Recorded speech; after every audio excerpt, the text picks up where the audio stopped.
I heard tales of such sadism and horror that they were absolutely incredible. And truthfully, my reaction was at that time, I didn't believe it. It was impossible to conceive that one human being could treat another human being the way that these prisoners were treated. Finally, I got to the point where I could believe most anything, because it all did happen.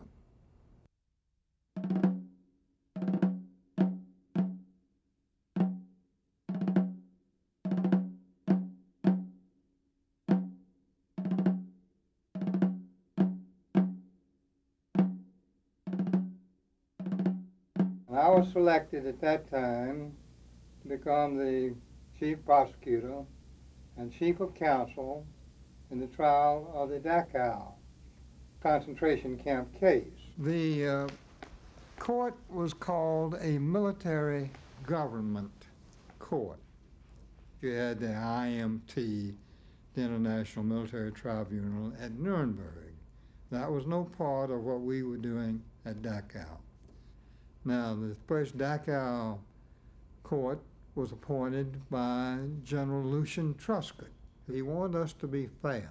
He wanted each one of us to be able to look back upon what we had done in the future and be proud of it. And fairness was the first requirement.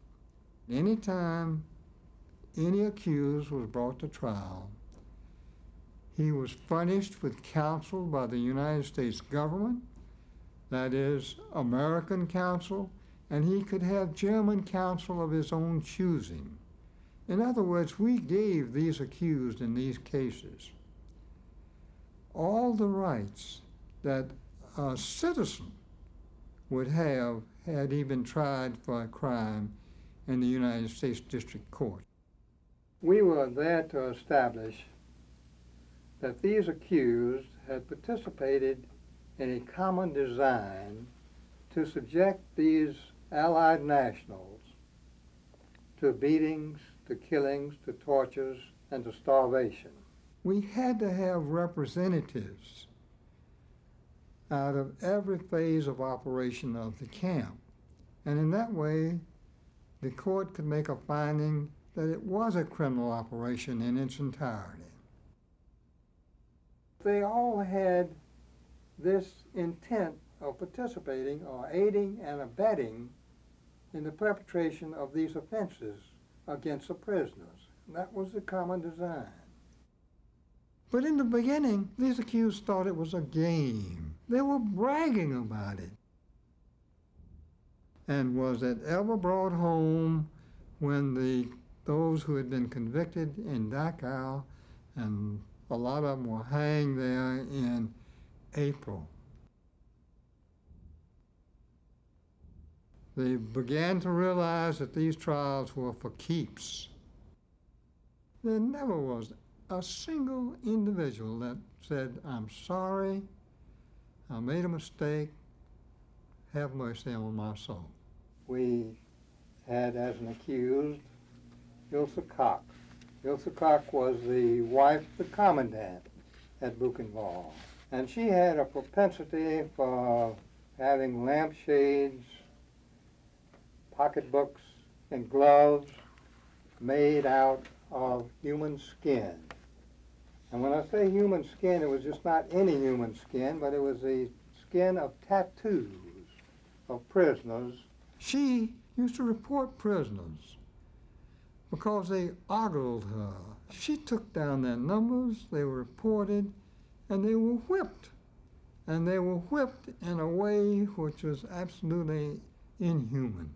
Ilse was sentenced to life imprisonment, and the only reason why she wasn't hanged or sentenced to be hanged was because she was 4 months pregnant. Clemency is a proper thing to be exercised under proper conditions. But there was no clemency that Ilse Koch was entitled to. I took no pride in the fact that I had prosecuted 177 people in these trials. And I took no pride in the fact that a lot of them were hanged and others received severe punishment. But the thing that really creates a sense of pride in my heart and feelings is when one of these true survivors of these camps in the Holocaust comes up to me and says, "We thank you for what you've done for us." That I'm proud of.